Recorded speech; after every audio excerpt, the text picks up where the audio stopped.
आपका संगठन और आप अक्सर इस तरह की कार्रवाई का स्वागत करते आए हैं। आचार्य जी का जवाब दीजिए। कानून के तहत ही तो होगा ना सब। पिछले 5 साल में क्यों नहीं गिराए अगर अवैध निर्माण थे तो? आचार्य जी के बात का जवाब दे रहा हूँ। आचार्य जी कह रहे थे सारे देश में दुनिया में भारत की नाक कट गई, लेकिन जब भारत में अभी काशी में तो भगवान शिव के नाम से ही काशी नगरी है ना।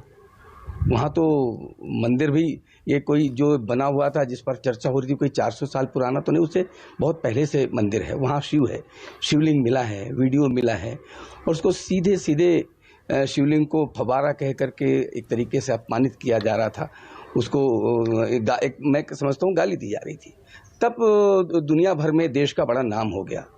जब भारत में अयोध्या में भगवान राम जन्मे हैं, इतिहास कहता है, आस्था कहती है, सब कुछ कहता है, और इसके बाद सुप्रीम कोर्ट का निर्णय भी आ गया और 493 साल तक भगवान श्री राम को अपने स्थान के लिए तरसना पड़ा। अब वो बन रहा है, भव्य मंदिर बन रहा है। जब ये हो रहा था तब दुनिया भर में भारत का अपमान नहीं हुआ था। भगवान कृष्ण का विषय हमारे सामने है, और आए दिन हमने देखा कई बार हनुमान की मूर्तियों पर बहुत सारे इस प्रकार के जिहादी पैर रखकर खड़े होते हैं। सारे विषय सामने आते हैं, तब भारत का दुनिया भर में बड़ा नाम होता है। तो मैं समझता हूँ कि ऐसा क्या सोचती दुनिया, क्या सोचता है देश सोचता है और ठीक दिशा में सोचता है। रही बात बुलडोजर की, मानक जी, तो बुलडोजर से जनता किससे खुश होती है, अहम विषय यह है। अगर जनता को लगता है कि ठीक कार्रवाई हो रही है तो ठीक दिशा में जा रही है। कानपुर में जो दंगा हुआ, मैं मानक जी कानपुर का ही रहने वाला हूँ। मेरे बचपन में था तो उस समय कांग्रेस की सरकार होती थी और हम देखते थे समय समय पर इस प्रकार के दंगे होते रहते थे। वर्षानुवर्ष वहाँ दंगे नहीं हुए। अभी दोबारा से कानपुर को दंगाइयों का एक शहर बनाने का एक प्रयोग हुआ है, और हो सकता है कि इसको अगर यहाँ नहीं रोका जाता तो देश भर में इसकी शुरुआत हो जाती।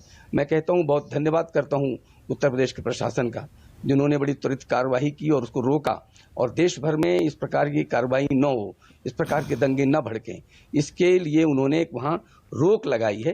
उसको स्वागत किया जाना चाहिए, और ये सारे देश में इस प्रकार का दंगा भड़कने से रोकने का एक बड़ा प्रयास उत्तर प्रदेश में हुआ, इसका भी स्वागत होना चाहिए था।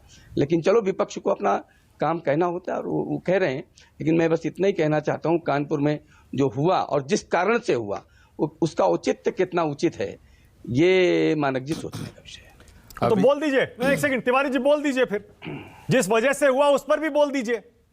पूरी दुनिया में आचार्य जी कह रहे हैं आपके प्रवक्ताओं ने भारत की नाक कटा दी, बोल दीजिए उस पर भी। मानक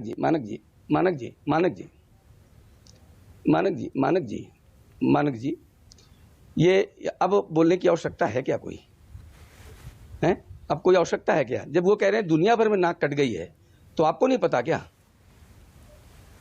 नहीं, विजय शंकर तिवारी जी, पहली बात, शिवलिंग हमारी आस्था का आधार है। जो शिवलिंग का मजाक बनाएगा, मैं उसके भी विरोध में हूँ।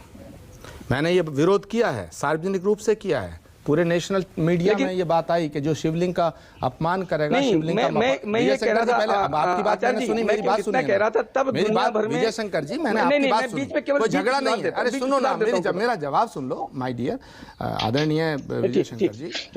नहीं, शिवलिंग का जो अपमान करेगा, उसका जो मखौल बनाएगा, मजाक बनाएगा, मैंने उसका विरोध किया, उसका समर्थन नहीं किया जा सकता। लेकिन अगर कोई शिवलिंग का अपमान कर रहा है एक व्यक्ति, तो क्या हम किसी दूसरे मजहब के पेशवा का या किसी दूसरे धर्मगुरु का या किसी पैगंबर के खिलाफ कुछ बोलेंगे? ये जस्टिफाइड कैसे किया जा सकता है? मैं आपसे ही सवाल करता हूं, अगर जिस वजह से ये प्रॉब्लम क्रिएट हो रही है, मैंने कहा देश की नाक कटने की जो बात कही, पैगंबर की शान में या पैगंबर की बेइज्जती या उनके खिलाफ बात अगर की जाती है तो बिल्कुल उसको बर्दाश्त नहीं किया जाएगा। लेकिन जिस तरह दुनिया भर के देशों ने हिंदुस्तान को एक तरह से घेरा है, तो इसकी जरूरत क्यों पड़ी थी? इसकी नौबत क्यों आई? इसकी नौबत इसलिए आई कि आपके जो प्रवक्ता हैं वो बेलगाम हैं। उन्हें सोच समझ के बोलना चाहिए, और आज पूरी बीजेपी बैकफुट पे है। और मैंने नहीं नूपुर शर्मा जी को निलंबित किया है, भारतीय जनता पार्टी के शीर्ष नेतृत्व ने किया है। और क्या कहा है? फ्रिंज एलिमेंट हैं ये। तो ये फ्रिंज एलिमेंट कहाँ है? बीजेपी के प्रवक्ता बताएं कि फ्रिंज एलिमेंट का अर्थ क्या है। वो राष्ट्रीय प्रवक्ता हैं। आज वो फ्रिंज एलिमेंट कहने वाले कौन है? आचार्य जी, तो इसका मतलब आचार्य जी, भारत को जो आचार्य जी, शर्मिंदगी हुई है, मैं कह रहा हूं ऐसा नहीं है, भारत सरकार ने इसको एक्सेप्ट किया है। मैं आपसे कहना चाहता हूं, आप ऐसी बातें करते क्यों हैं विजय शंकर जी, जो देश को शर्मिंदा होना पड़े? बोलिए तिवारी जी, उसके बाद महेश आ रहा हूं आपके पास। बोलिए तिवारी, जवाब दीजिए। एक मिनट मानक जी, मैं सुन रहा हूं उतनी देर से। नहीं मानक जी, मैंने केवल एक प्रश्न उठाया कि जब काशी विश्वनाथ को फवारा कहा गया, उसका अपमान किया गया, हिंदुओं की सोच को अपमान किया गया, तब दुनिया भर में भारत का सम्मान बढ़ा था। तब आचार्य जी आपने ये नहीं कहा कि ऐसे लोग जो फवारा कहते हैं उससे दुनिया भर में भारत का अपमान हो रहा है। ये सवाल आना चाहिए था ना, भारत सरकार से करिएगा, नहीं लाए ना। भारत मैं ये बात सरकार कह रहा हूं, भाजपा के दुनिया भर में उन्होंने ही फ्रिंज एलिमेंट बोला है के देश में। मैंने नहीं बोला। आपकी सरकार, बीजेपी के नेताओं ने कहा है दुनिया आपको देखकर खुश हो रही थी।